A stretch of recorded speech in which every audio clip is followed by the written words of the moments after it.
j'espère que vous allez bien. Il est 11h15. Je viens de coucher Noéline et Eliana.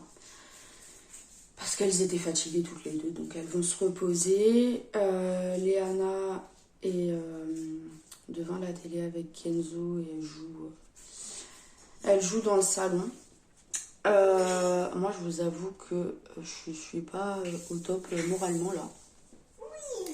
Parce que en fait on est censé déménager ce week-end. On était censé signer le bail et avoir les clés depuis fin de semaine dernière. Et depuis, rien en fait. Voilà, rien du tout. C'est-à-dire qu'on n'a pas signé le bail, on n'a pas les clés, on n'a vraiment rien. J'ai appelé hier, ça n'a pas répondu et ça n'a pas rappelé non plus. Et là, ce matin, j'ai réessayé d'appeler du coup et pareil, pas de réponse. Donc j'avoue que ça commence à franchement me stresser parce que je me dis on est jeudi, on récupère le camion demain soir. Du coup pour pouvoir emmener les meubles ce week-end. Et qu'au final, en fait, on n'a rien, quoi. On n'a rien, on n'a pas les clés, on n'a rien du tout. Donc du coup, c'est hyper compliqué. J'aurais voulu commencer par déjà l'assurance habitation. Ouvrir le compteur d'électricité, ouvrir le compteur d'eau. Qu'on arrive et qui est tout quoi, que tout soit en route, sauf que là du coup je suis bloquée, en fait je suis bloquée totalement parce que je peux pas donner un compteur, un numéro de compteur d'électricité si au final j'ai pas les clés, donc je peux pas y accéder. Au niveau de l'eau c'est pareil, je sais pas trop comment ça se passe parce que on a plus l'habitude en fait que ce soit le propriétaire qui gère. Donc du coup il faut que je vois comment ça se passe pour l'ouverture du compteur d'eau. C'est toutes des choses que je voulais faire en amont en fait, avant qu'on s'y installe, comme ça au moins tout était fait avant et on savait que quand on arrivait on était tranquille. Donc du coup j'avoue que ça me met un peu la pression. Parce que on est jeudi, que ça va être encore je pense une journée de perdue. Et du coup c'est vrai que ça va arriver vite quoi, demain soir,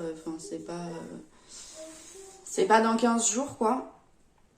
Donc c'est vrai que ça me met un peu le stress. Mais bon, c'est pas grave. Bon, du coup je vous fais le retour de course d'hier, comme je vous l'ai dit. On va commencer par le frais. Du coup, on a pris de la laitue iceberg. J'aime trop cette salade. On a pris des pilons de poulet à faire au micro-ondes. J'adore ça. Voilà, je sais, c'est pas machin, c'est pas truc. Je m'en fous, j'adore ça. Bref, c'est pas grave. Ensuite, on a pris des assortiments asiatiques. Donc là, c'est des beignets de crevettes. Il a pris des samoussas au poulet. Des nems au poulet. Des gros comme ça, là. Voilà, des gros comme ça. Il a pris 2 paquets. Il y en a 4 dedans. Il en a pris aussi des petits. C'est pareil, c'est des nems au poulet. Il a pris un paquet. Il y en a 6 dedans. Il a pris des croque-monsieur. Voilà. On peut les faire nous-mêmes, hein, très clairement. Mais il avait envie de les prendre comme ça pour que ce soit rapide. Donc voilà. Il a pris des pizzas comme ça qu'on trouve au rayon traiteur.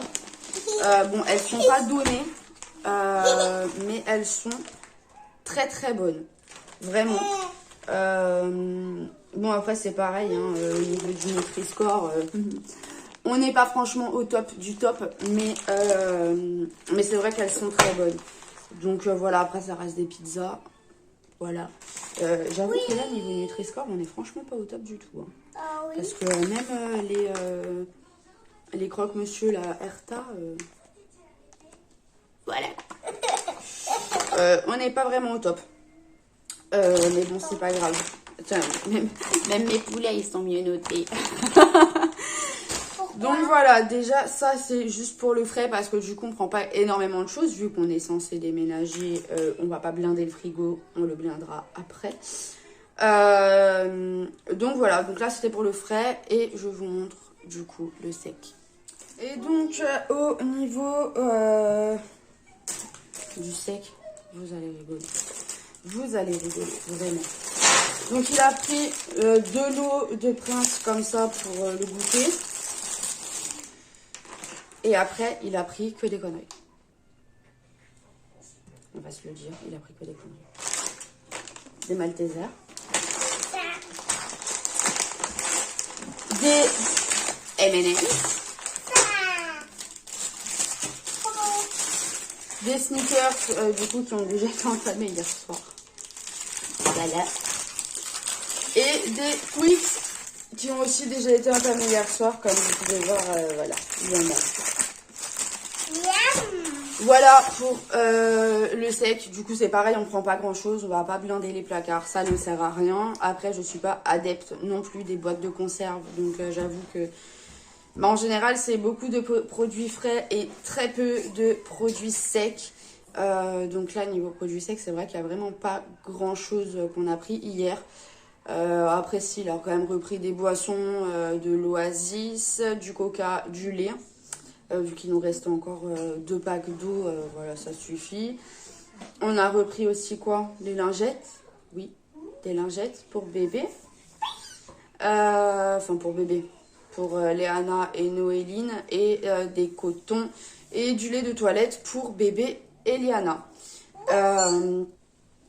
Voilà, c'est tout pour ces courses-là. Ça va être plus garni du coup dans peu de temps. Parce que du coup, dès qu'on va avoir déménagé, on va vraiment refaire un vrai gros plein de courses. Ça va être quelque chose.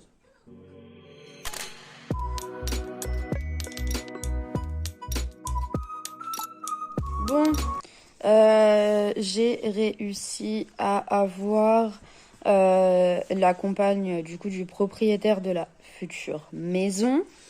Il était absent, du coup elle va lui faire passer le message. Donc déjà je suis un peu plus rassurée, c'est que j'ai réussi à avoir quelqu'un au téléphone. Voilà. Sinon là je viens de finir de donner le bibi de ce bébé. Ouais. Un paupier. Coucou. Oh. Doudou est coiffé. Voilà. Là. Oh, bah dis donc, qu'est-ce que ça fait maman? N'importe quoi. Là, je vais la mettre un petit peu à jouer. Et qu'est-ce qu'on va faire après? Très bonne question. Je ne sais pas. On va s'habiller. Oui, toi, je vais t'habiller déjà, ça c'est sûr. Il serait temps quand même. Il est 13h26. Donc oui, il serait temps qu'elle s'habille quand même. Bon, elle est pré-habillée, hein. Il manque juste un pantalon et c'est bon. Hein. Mais bon, elle aime bien se balader en t-shirt, culotte, chaussettes, n'importe quoi. N'importe quoi, maman. Donc je disais oui, elle aime bien se balader en t-shirt, culotte à la maison. Et puis quand il n'y a personne qui vient, en soi, je m'en fous. Voilà. Autant qu'elle soit à l'aise. Et voilà. Et là, Noéline, du coup, est à la sieste. Là aussi Kenzo. Et bah oui, il y a Kenzo. Et après, on va sûrement aller se promener un petit peu. Oui, la Noéline aussi. Bah oui, il y a Noéline, elle est à la sieste. Oui, elle va dormir. Voilà. Et ouais, vu qu'il fait beau, du coup, je pense qu'on va en profiter pour aller se promener un petit peu s'il pleut pas d'ici là. Oh, Ou si le temps ne se gâte pas d'ici là. On va voir ça. Et voilà. Ce sera déjà pas mal pour aujourd'hui parce que de toute façon, tant que j'ai pas les clés, je ne peux plus avancer. Donc on va faire à tâtons. Et j'attends, enfin j'espère qu'il va me rappeler assez rapidement, qu'il va passer à la maison assez rapidement. Parce que bon, j'ai quand même des mesures à prendre, tout ça pour le meuble de la cuisine qui va nous manquer, pour pouvoir mettre la plaque et le four. Donc voilà.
reprend, il est 22h30.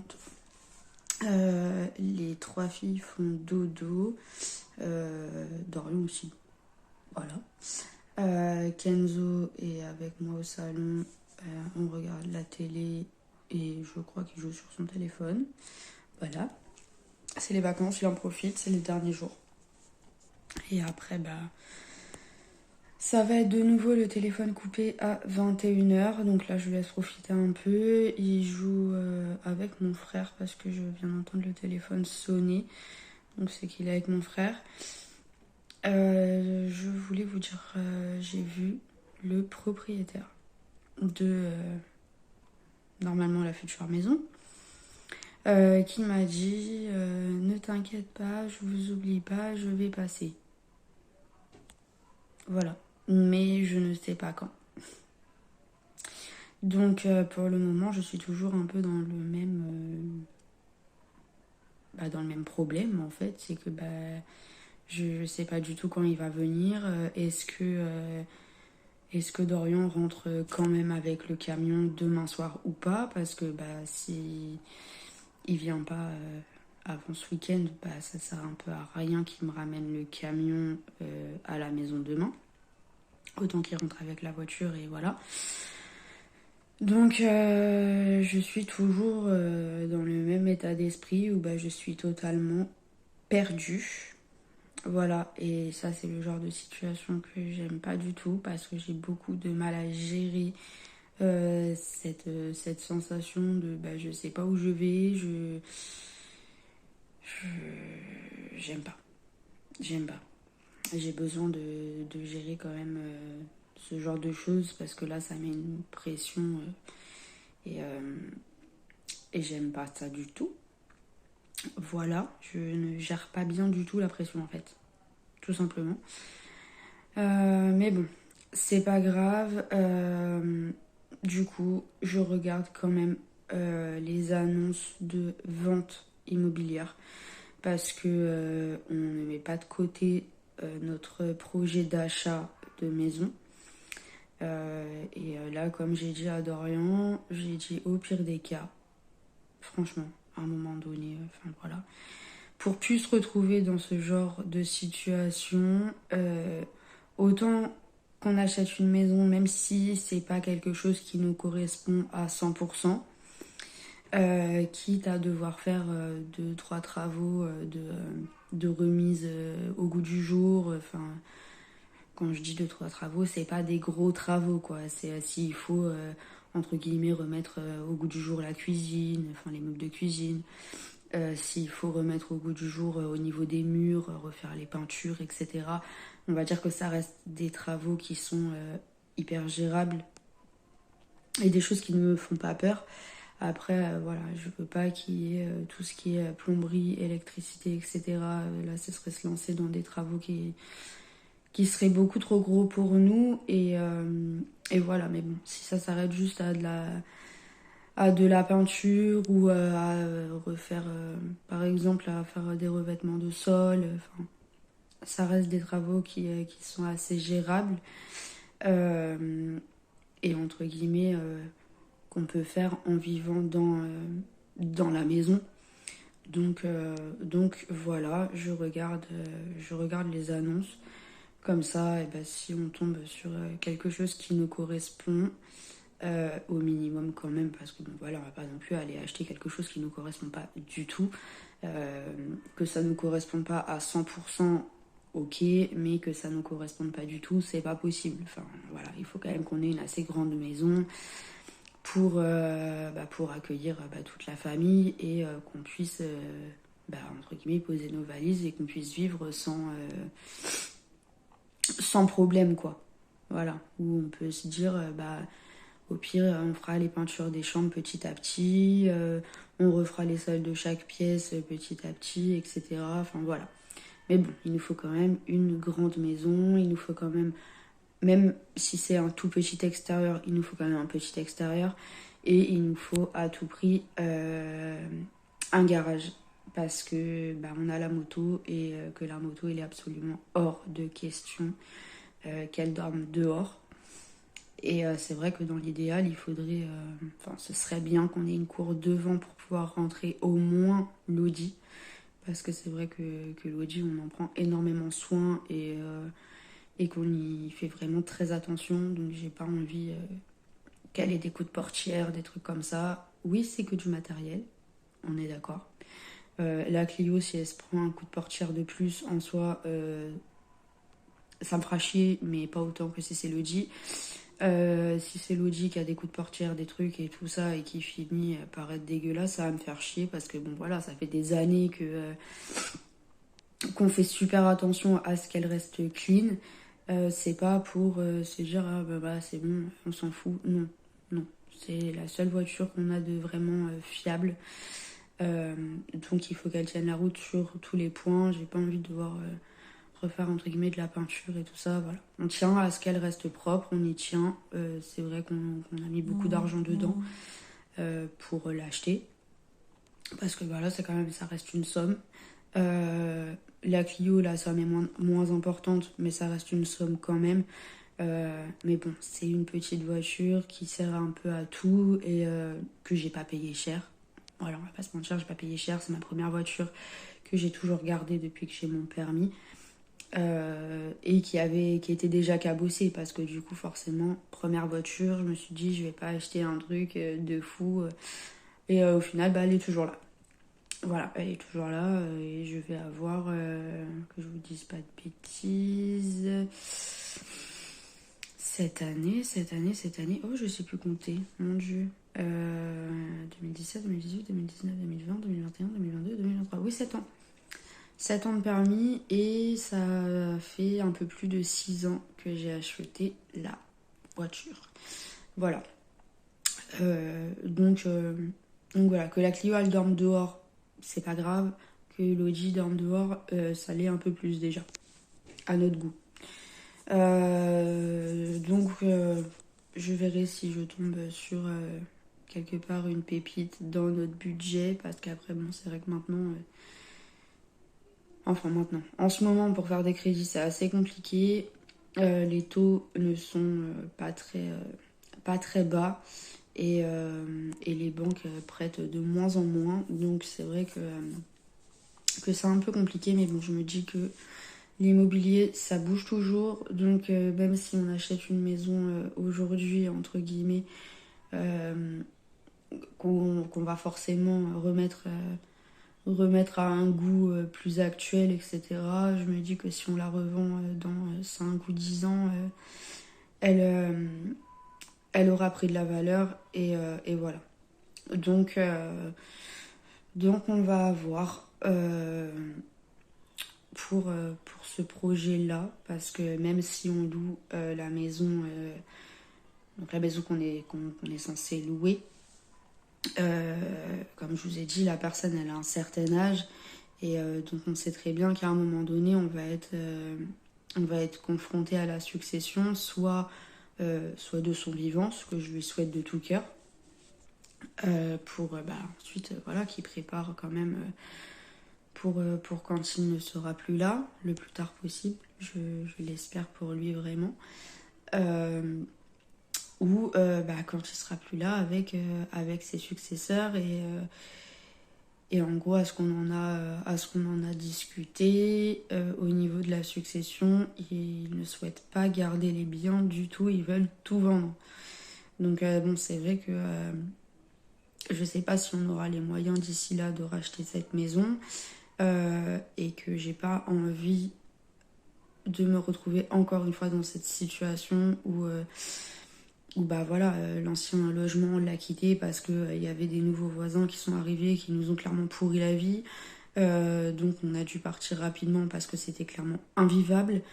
Là on est arrivé ici, ça se passe très bien, enfin voilà, au niveau du voisinage, au niveau de tout, ça se passe très bien. Au final il y a un truc qui fait que les propriétaires veulent récupérer la maison pour s'y installer. Enfin bref, rien n'est fait dans les règles en plus, donc c'est le genre de choses qui m'agace. Je sais que nous, on est dans nos droits de toute façon, je me suis renseignée. Ils ne font pas les choses correctement. Voilà, très clairement, on aurait dû recevoir un courrier. Donc avec une date butoir, en gros 6 mois après, et on n'a jamais reçu de courrier. Ils sont venus à notre porte en nous disant on veut récupérer la maison pour cet été, enfin avant cet été pour s'y installer, etc. Mais ça marche pas comme ça en fait. Ça marche pas comme ça. La protection juridique me l'a dit clairement, ça ne marche pas comme ça du tout. Ils sont dans l'illégalité, ils n'ont pas le droit de faire ça, ils n'ont pas le droit non plus de nous mettre la pression pour qu'on parte. Et ils sont dans l'obligation à la base de nous envoyer un courrier avec accusé de réception, comme quoi qu'ils souhaitent récupérer leurs biens donc à une date 6 mois après, parce que du coup c'est 6 mois avant en gros le terme du bail qu'ils auraient décidé.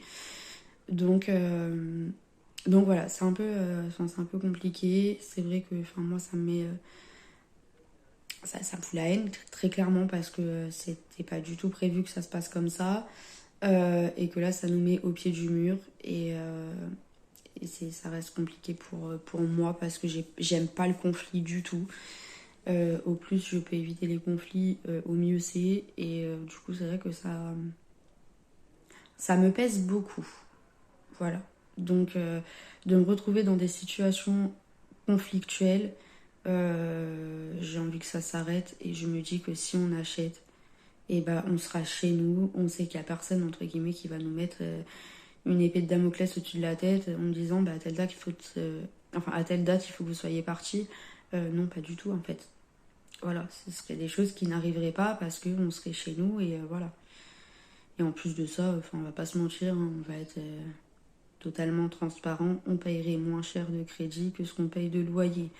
Donc très clairement, l'un dans l'autre, ce serait la meilleure solution. Voilà. Sur ce, je vous tiendrai au courant de tout ça. Je vais vous laisser. Je crois que j'ai bébé qui commence à chouiner alors qu'elle faisait dodo, donc je vais aller la voir. Et de toute façon, je vous tiens au courant. Et je vous souhaite une très belle fin de soirée et une bonne nuit. Et je vous dis à demain.